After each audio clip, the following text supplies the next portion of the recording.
मैं आप लोगों को एक बात बताता हूँ। भारत में लाखों ट्रक ड्राइवर हर रात हजारों किलोमीटर का सफर तय करते हैं। उनमें से ज्यादातर के पास ऐसी कहानियां होती है जो वो सिर्फ दूसरे ट्रक ड्राइवर को ही सुनाते हैं, क्योंकि उन्हें पता होता है अगर यही बातें किसी और से कहेंगे तो शायद कोई यकीन नहीं करेगा। आज की कहानी भी ऐसी ही एक सच्ची घटना पर आधारित है। एक ट्रक ड्राइवर को आधी रात में एक ऐसा भूतिया टोल प्लाजा मिला जो उस हाईवे पर कभी था ही नहीं। उसने वहां पैसे भी दिए, लेकिन कुछ ही सेकंड बाद उसने जब पीछे मुड़कर देखा तो वहां ना कोई टोल था, ना बैरियर, ना कोई बूथ, सिर्फ टूटा हुआ पुराना शेड जिस पर सालों पुरानी घास उग चुकी थी। लेकिन सबसे डरावनी बात उसे बाद में पता चली। यह कहानी मैं आपको उसी ट्रक ड्राइवर देवनारायण की जुबानी सुनाऊंगा जिसकी जिंदगी उस एक रात के बाद हमेशा के लिए बदल गई। तो चलिए कहानी को शुरू करते हैं। मैंने जैसे ही टोल प्लाजा पार किया, आदत के मुताबिक एक बार रियर व्यू मिरर में देखा और उसी पल ऐसा लगा जैसे किसी ने मेरे सीने पर पत्थर रख दिया हो। जहाँ भी कुछ सेकंड पहले पूरा टोल प्लाजा था, वहाँ सफ़ेद रोशनी थी, लोहे का बैरियर था और बूथ के अंदर बैठा वो आदमी था जिसने मेरे हाथ से 200 रुपए लिए थे। वहाँ अब भी सिर्फ अंधेरा था, ना कोई टोल, ना कोई बूथ, ना कोई रोशनी थी, सिर्फ सुनसान सड़क और उसके दोनों तरफ फैला घना जंगल। मुझे अपनी आंखों पर यकीन नहीं हुआ। मैंने फिर से मिरर देखा। नहीं, वहाँ सचमुच कुछ भी नहीं था। ऐसा लग रहा था जैसे उस जगह पर कभी टोल बना ही ना हो। मेरा पैर अपने आप ब्रेक पर चला गया। ट्रक सड़क किनारे रुकते ही त्रिलोकी ने घबरा कर पूछा, क्या हुआ भैया? मैंने जवाब नहीं दिया, बस कांपते हाथों से पीछे इशारा कर दिया। वो भी शीशे से बाहर झांकने लगा। कुछ सेकंड तक वो बिल्कुल चुप रहा, फिर धीमी आवाज में बोला, भैया अभी तो यही टोल था, कहाँ गया? उसकी आवाज में डर साफ सुनाई दे रहा था। मैं बिना कुछ बोले ट्रक से नीचे उतर गया। रात की हवा पहले से कहीं ज्यादा ठंडी लग रही थी। हम दोनों लगभग दौड़ते हुए पीछे पहुंचे, लेकिन वहां सिर्फ 4 टूटे हुए पुराने सीमेंट के खंभे खड़े थे। उन पर इतनी घास उग चुकी थी कि देखकर लगता था कि बरसों से उन्हें किसी ने छुआ तक नहीं। मैंने टॉर्च जलाकर चारों तरफ देखा। ना बैरियर का कोई निशान, ना बूथ की नींव, ना बिजली के खंभे, कुछ भी नहीं। सिर्फ सूखे पत्ते, घास और जंगल की अजीब सी खामोशी। त्रिलोकी धीरे से बोला, भैया कहीं हम गलत जगह तो नहीं आ गए?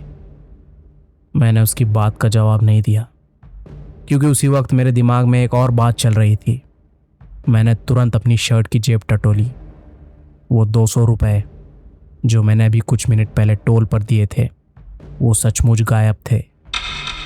अब मेरे पास खुद को समझाने के लिए कोई वजह नहीं बची थी। अगर टोल था ही नहीं तो मेरे हाथ से पैसे किसने लिए? मैंने एक बार फिर उस सुनसान सड़क की तरफ देखा। पहली बार मुझे उस जंगल से डर नहीं लग रहा था। डर इस बात का था कि शायद हम अब उस सड़क पर थे ही नहीं जिस पर हमें होना चाहिए था। त्रिलोकी ने इस बार मेरी बाह कसकर पकड़ ली। भैया यहाँ 1 मिनट भी रुकना ठीक नहीं है। मैंने बिना कुछ कहे सिर हिलाया। हम वापस ट्रक में आकर बैठ गए। इंजन स्टार्ट किया, लेकिन गाड़ी आगे बढ़ाने से पहले मैं कुछ सेकंड तक स्टीयरिंग पकड़े ही बैठा रहा। 7 साल से ट्रक चला रहा था। हजारों किलोमीटर रात में अकेले सफ़र किया था, कोहरे में, आंधी में, बारिश में। लेकिन उस रात पहली बार मुझे स्टीयरिंग पकड़ते हुए डर लग रहा था। और आपको एक बात पहले ही बता दूं, वो उस रात का पहला टोल नहीं था। लेकिन उससे पहले आपको ये जानना ज़रूरी है कि मैं कौन हूँ, क्योंकि अगर मैं पहली बार उस रास्ते से जा रहा होता तो शायद मैं भी यही मान लेता कि अंधेरे में मुझे कुछ गलत दिखाई दिया होगा। लेकिन ऐसा नहीं था। उस सड़क का एक एक मोड़ मुझे याद था। कुछ सेकंड तक मैं स्टीयरिंग पर हाथ रखे वहीं बैठा रहा। इंजन चालू था, लेकिन ट्रक आगे बढ़ाने की हिम्मत नहीं हो रही थी। त्रिलोकी भी बिल्कुल चुप था।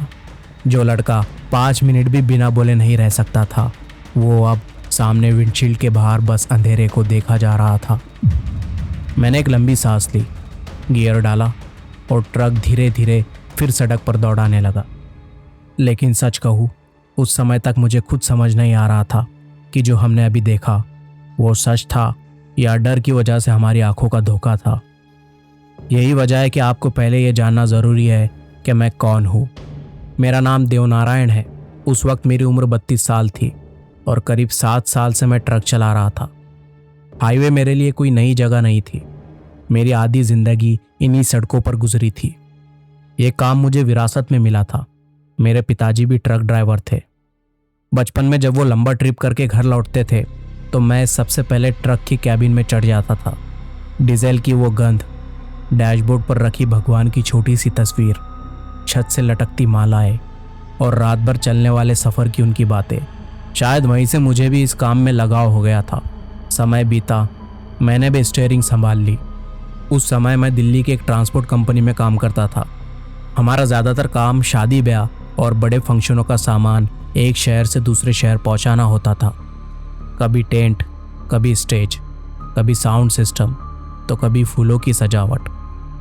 जिस रात की मैं बात कर रहा हूँ, उस दिन भी हम चंडीगढ़ में एक बड़े फंक्शन का सामान उतार कर वापस दिल्ली लौट रहे थे।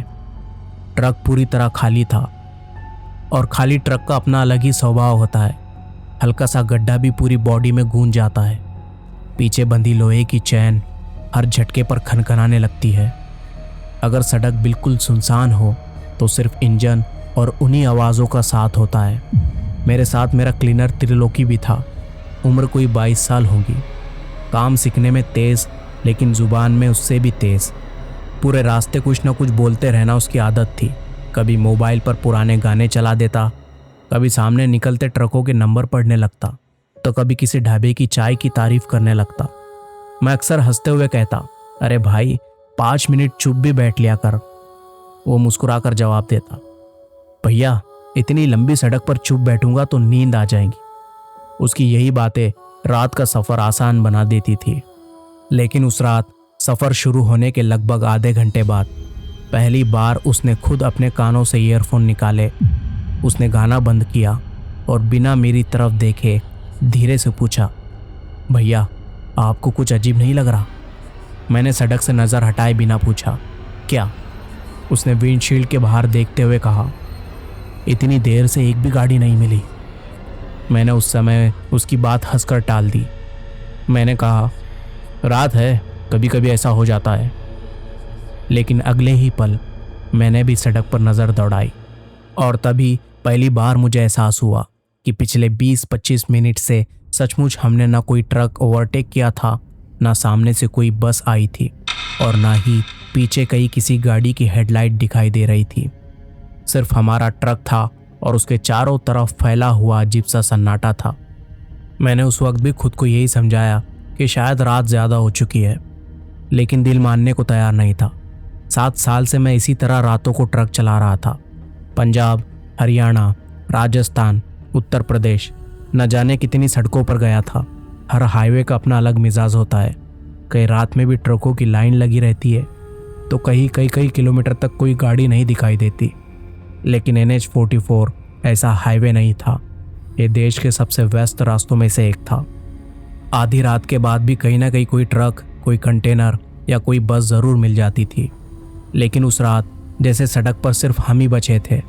मैंने घड़ी देखी, रात के 1:15 हो रहे थे। त्रिलोकी बार बार खिड़की से बाहर झांक रहा था। अचानक उसने पूछा, भैया आखिरी बार हमने कोई ट्रक कब देखा था? मैंने जवाब देने की कोशिश की, लेकिन सच कहूँ मुझे याद नहीं आया। मैंने बात बदलने के लिए रेडियो चालू कर दिया। कुछ सेकंड तक सिर्फ खरखर की आवाज़ आती रही, फिर रेडियो बिल्कुल शांत हो गया। सिग्नल नहीं आ रहा होगा, मैंने खुद से कहा और रेडियो बंद कर दिया। त्रिलोकी ने जेब से मोबाइल निकाला। नेटवर्क भी चला गया था। उसने स्क्रीन मेरी तरफ घुमा दी। मोबाइल पर नो सर्विस लिखा हुआ था। मैंने ज़्यादा ध्यान नहीं दिया। हाईवे पर कई जगह नेटवर्क चला जाता है, ये कोई नई बात नहीं थी। लेकिन अजीब बात तो ये थी कि कुछ मिनट पहले तक नेटवर्क बिल्कुल ठीक था। ट्रक लगातार आगे बढ़ रहा था। दोनों तरफ घना जंगल शुरू हो चुका था। पेड़ों की लंबी कतारें हेडलाइट की रोशनी में ऐसे दिख रही थी जैसे सड़क के दोनों तरफ किसी ने काली दीवार खड़ी कर दी हो। कभी कभी हवा चलती तो पेड़ों की टहनियाँ हिलती और उनकी परछाइयाँ सड़क पर ऐसी दौड़ती जैसे कोई हमारे साथ साथ भाग रहा हो। मैंने अनजाने में एक्सीलेटर थोड़ा और दबा दिया। खाली ट्रक तेज़ी से आगे निकलने लगा। तभी सड़क किनारे एक माइलस्टोन दिखाई दिया। उस पर लिखा था दिल्ली 148 किलोमीटर। मैंने एक नज़र देखकर ट्रक आगे बढ़ा दिया। करीब 10 मिनट बाद फिर एक माइलस्टोन दिखाई दिया। मैंने यूं ही नज़र डाली और मेरा पैर अपने आप एक्सीलेटर से हट गया। उस पर भी वही लिखा था दिल्ली 148 किलोमीटर। मैंने तुरंत ब्रेक नहीं लगाया। पहले खुद को समझाया शायद मैंने पहले वाला ठीक से नहीं पढ़ा होगा, लेकिन तभी त्रिलोकी भी बोल पड़ा, भैया ये तो वही नंबर है। मैंने उसकी तरफ देखा, वो भी घबराया हुआ था। मैंने कुछ नहीं कहा, बस ट्रक आगे बढ़ाता रहा। अब मेरी नज़र सड़क से ज़्यादा हर आने वाले बोर्ड पर थी। करीब 5 मिनट बाद दूर सामने हल्की हल्की सफ़ेद रोशनी दिखाई देने लगी। मैंने राहत की सांस ली। चलो शायद कोई टोल होगा। लेकिन इस बार त्रिलोकी ने तुरंत मेरी बात काट दी। उसकी आवाज़ पहले से कहीं ज़्यादा धीमी थी। भैया, मैंने कहा, हाँ, इस रोड पर टोल तो कभी था ही नहीं। उसकी बात सुनकर पहली बार मेरे हाथ स्टीयरिंग पर कस गए। मैंने सामने लगे बोर्ड को ध्यान से देखने की कोशिश की। जैसे जैसे ट्रक पास पहुंचा वो रोशनी साफ होने लगी। अब मुझे बैरियर भी दिखाई दे रहा था, टोल बूथ भी, और उसके ऊपर लगा बड़ा सा बोर्ड। मैंने एक लंबी सांस ली और मन ही मन खुद को समझाया शायद सरकार ने नया टोल बना दिया होगा। लेकिन पता नहीं क्यों दिल इस बात को मानने के लिए तैयार ही नहीं था। मैंने ट्रक की स्पीड धीरे धीरे कम कर दी और पहली बार उस टोल प्लाजा के सामने जाकर ट्रक रोका। मैं कुछ पल तक वहीं खड़ा रहा। सामने लगा बोर्ड अब बिल्कुल साफ दिखाई दे रहा था, टोल प्लाजा नंबर 12। दिल अब भी यही कह रहा था कि शायद ये कोई नया टोल होगा, लेकिन दिमाग बार बार एक ही बात याद दिला रहा था, इस रास्ते पर पहले कभी टोल था ही नहीं। मैंने धीरे धीरे ट्रक आगे बढ़ाया और उसे कैश देने के लिए ट्रक सामने रोक दिया।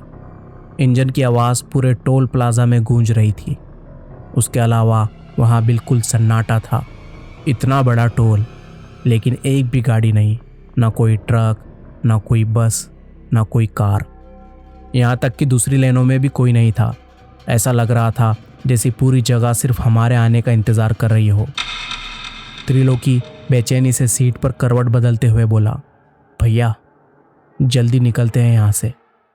मैंने कोई जवाब नहीं दिया। मेरी नज़र अब बूथ के अंदर बैठे आदमी पर थी। वो सफ़ेद कमीज़ पहने हुए था, सिर पर पुरानी सी नीली टोपी थी। उसका चेहरा पूरी तरह नीचे झुका हुआ था। ऐसा लग रहा था जैसे किसी रजिस्टर में कुछ लिख रहा हो। मैंने खिड़की नीचे की और बोला, भाई कितना देना है? कोई जवाब नहीं आया। वो वैसे ही बैठा रहा।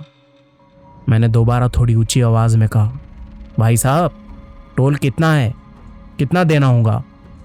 फिर भी कोई हरकत नहीं हुई। बस अगले ही पल उसने बिना सिर उठाए अपना दाहिना हाथ खिड़की से बाहर निकाल दिया। बस हाथ, चेहरा अब भी नीचे ही था। मैंने त्रिलोकी की तरफ देखा। उसने जेब से 200 रुपये निकालकर मेरी तरफ बढ़ा दिए। मैंने नोट उस आदमी के हाथ पर रख दिया, लेकिन जैसे ही उसकी उंगलियां मेरी उंगलियों से टकराई, मेरे पूरे शरीर में एक अजीब सी ठंडक दौड़ गई। वो हाथ इंसान के हाथ जैसा था, लेकिन उसकी ठंडक ऐसी थी जैसे कई घंटे बर्फ में पड़ा रहा हो। मैं अनजाने में एक पल के लिए डर गया, लेकिन अगले ही पल उस हाथ ने नोट अंदर खींच लिया। न उसने पैसे गिने, न कोई रसीद दी, न एक शब्द बोला, और बिना किसी आवाज़ के बैरियर अपने आप ऊपर उठ गया। मैंने एक बार फिर उसकी तरफ देखा। सोचा शायद अब वो सिर उठाएगा, लेकिन नहीं, वो उसी तरह नीचे देखता रहा जैसे उसे हमारी मौजूदगी से कोई फ़र्क ही ना पड़ता हो। मैंने धीरे धीरे ट्रक आगे बढ़ा दिया। टोल पार करते ही त्रिलोकी ने लंबी सांस छोड़ी। भैया कुछ अजीब नहीं लगा आपको? मैंने मुस्कुराने की कोशिश की और कहने लगा, रात ज़्यादा हो गई है, इसीलिए दिमाग खुद डरने लगता है। लेकिन सच ये था, मैं खुद अपने दिल को समझा रहा था। टोल से करीब 100-200 मीटर आगे निकलने के बाद आदत के मुताबिक मैंने रियर व्यू मिरर में देखा और उसी पल मेरे हाथ स्टीयरिंग पर जम गए। जहाँ कुछ सेकंड पहले पूरा टोल प्लाजा था, वहाँ अब सिर्फ अंधेरा था। न रोशनी, न कोई बैरियर, न बूथ, न वो आदमी, बस सुनसान सड़क और उसके दोनों तरफ घना जंगल। मैंने दोबारा देखा, फिर तीसरी बार देखा, लेकिन हर बार पीछे सिर्फ वही अंधेरा दिखाई दे रहा था। मुझे लगा शायद मिरर में कुछ गड़बड़ है। मैंने शीशा हाथ से साफ किया, फिर देखा कुछ नहीं। इस बार मेरे माथे पर पसीना आ चुका था। त्रिलोकी ने मेरी तरफ देखा। क्या हुआ भैया? मैंने बिना कुछ बोले मिरर की तरफ इशारा किया। उसने जैसे ही पीछे देखा, उसकी सांस जैसे अटक गई। कुछ सेकंड तक वो कुछ बोल ही नहीं पाया। फिर बहुत धीमी आवाज़ में बोला, भैया अभी तो पीछे टोल था। मैंने तुरंत ब्रेक दबा दिया। ट्रक सड़क किनारे चीखती हुई आवाज़ के साथ रुक गया। मैं और त्रिलोकी लगभग साथ ही नीचे उतरे और तेज कदमों से उसी दिशा में वापस चल पड़े जहां कुछ सेकंड पहले हमने अपनी आंखों से पूरा टोल प्लाजा देखा था। लेकिन जो चीज़ हमारा इंतज़ार कर रही थी, उसने पहली बार मेरे मन में ये डर पैदा कर दिया कि शायद हम उस सड़क पर थे ही नहीं जिस पर हमें होना चाहिए था। मैं और त्रिलोकी लगभग दौड़ते हुए पीछे की तरफ बढ़े। रात की हवा पहले से कहीं ज़्यादा ठंडी लग रही थी। दूर तक सिर्फ हमारे जूतों की आवाज़ सुनाई दे रही थी। बाकी पूरा जंगल बिल्कुल खामोश था। मैं बार बार उसी जगह को देख रहा था जहाँ कुछ सेकंड पहले हमने ट्रक रोका था। मेरे हिसाब से वहाँ तक पहुँचने में मुश्किल से 1 मिनट लगना चाहिए था, लेकिन जैसे जैसे हम आगे बढ़ते गए मेरी चाल धीमी पड़ती गई, क्योंकि सामने कुछ भी नहीं था। ना कोई टोल था, ना कोई बूथ, ना कोई बैरियर, ना बिजली के खंभे, ना वो तेज़ सफ़ेद रोशनी जिसकी चमक कुछ देर पहले हमारी आंखों में पड़ रही थी। सिर्फ सड़क थी और सड़क के दोनों तरफ घना जंगल। मैं वहीं रुक गया। कुछ कदम आगे सड़क के किनारे 4 पुराने सीमेंट के खंभे दिखाई दिए, आधे टूटे हुए। उन पर काई जमी हुई थी, जगह जगह घास उग आई थी। ऐसे लग रहा था जैसे कई सालों से किसी ने उन्हें छुआ तक ना हो। त्रिलोकी धीरे धीरे उनके पास गया। उसने हाथ लगाकर देखा। सीमेंट पूरी तरह ठंडा था। तभी उसने मेरी तरफ देखा और बोला, भैया ये तो बहुत पुराने लग रहे हैं। मैंने कोई जवाब नहीं दिया। मैं अभी भी उस जगह को देख रहा था जहाँ कुछ मिनट पहले एक पूरा टोल प्लाजा खड़ा था। अगर वहाँ सचमुच टोल था तो उसके निशान कहाँ गए? इतनी बड़ी इमारत, इतनी सारी लाइटें, इतने सारे लोहे के बैरियर, सब कुछ 1 मिनट में कैसे गायब हो सकता था? मैंने टॉर्च निकाली और चारों तरफ रोशनी घुमाने लगा। सड़क बिल्कुल खाली थी। किनारे झाड़ियाँ थी, कुछ सूखे पत्ते हवा में उड़ रहे थे, लेकिन टोल होने का एक भी निशान नहीं था। इतने में त्रिलोकी ने धीरे से कहा, भैया एक बात पूछूं? मैंने उसकी तरफ देखा और वो बोलने लगा, हमने पैसे तो दिए थे ना? उसका सवाल सुनते ही मेरा दिल जैसे धड़कना भूल गया। मैंने तुरंत अपनी शर्ट की जेब टटोली, फिर पैंट की जेब, फिर वॉलेट निकाला। 200 रुपये सचमुच नहीं थे। मैं कुछ सेकंड तक वहीं खड़ा रह गया। अगर हमने किसी को पैसे नहीं दिए तो वो नोट गए कहाँ? और अगर पैसे सच में किसी ने लिए थे तो वो आदमी कौन था? मेरे मुंह से धीरे से निकला, चलो। त्रिलोकी ने पूछा, कहाँ? यहाँ से अभी। उसने दोबारा पीछे मुड़कर भी नहीं देखा। हम दोनों लगभग भागते हुए वापस ट्रक तक पहुँचे। मैंने जल्दी से दरवाज़ा खोला। कैबिन में बैठते ही पहली बार एहसास हुआ मेरे हाथ काँप रहे थे। मैंने दोनों हथेलियाँ स्टीयरिंग पर रखी, लेकिन उंगलियाँ स्थिर ही नहीं हो रही थी। त्रिलोकी चुपचाप अपनी सीट पर बैठ गया। उसने इस बार खुद ही दरवाज़ा लॉक किया। कुछ सेकंड तक हम दोनों बिना बोले बैठे रहे। फिर उसने बहुत धीमी आवाज़ में कहा, भैया दिल्ली पहुंचने तक कहीं मत रुकना। मैंने सिर हिला दिया। इंजन स्टार्ट किया और ट्रक फिर धीरे धीरे आगे बढ़ने लगा। मैं खुद को यही समझाने की कोशिश कर रहा था कि शायद किसी बात का कोई तर्क मिल जाएगा, शायद आगे कोई पुलिस चौकी मिल जाएंगी, शायद कोई आगे ढाबा होगा जहाँ जाकर हम पूछेंगे कि इस रास्ते पर नया टोल कब बना। लेकिन उस रात हाईवे ने अभी अपना सबसे डरावना चेहरा दिखाना शुरू भी नहीं किया था। करीब 15 मिनट तक हम दोनों में से किसी ने एक शब्द नहीं बोला। फिर दूर अंधेरे के बीच एक बार फिर सफ़ेद रोशनी दिखाई दी। इस बार मेरे हाथ अपने आप स्टीयरिंग पर कस गए, क्योंकि अब मैं जानता था इस रास्ते पर कोई टोल नहीं होना चाहिए था। लेकिन जैसे जैसे वो सफ़ेद रोशनी हमारे तरफ बढ़ रही थी, मेरे दिल की धड़कन भी उतनी ही तेज़ होती जा रही थी। अब मुझे यकीन हो चुका था हम इस रास्ते पर अकेले नहीं थे। मैंने त्रिलोकी की तरफ देखा। उसने बिना कुछ कहे सिर्फ एक बात कही, भैया इस बार वहाँ मत रोकना। लेकिन कभी कभी इंसान जो नहीं चाहता उसी के सबसे ज़्यादा करीब पहुँच जाता है। और उस रात हमारे साथ भी बिल्कुल यही हुआ, क्योंकि अगली बार वो टोल पहले जैसा नहीं था। इस बार वहाँ कोई हमारा इंतज़ार कर रहा था।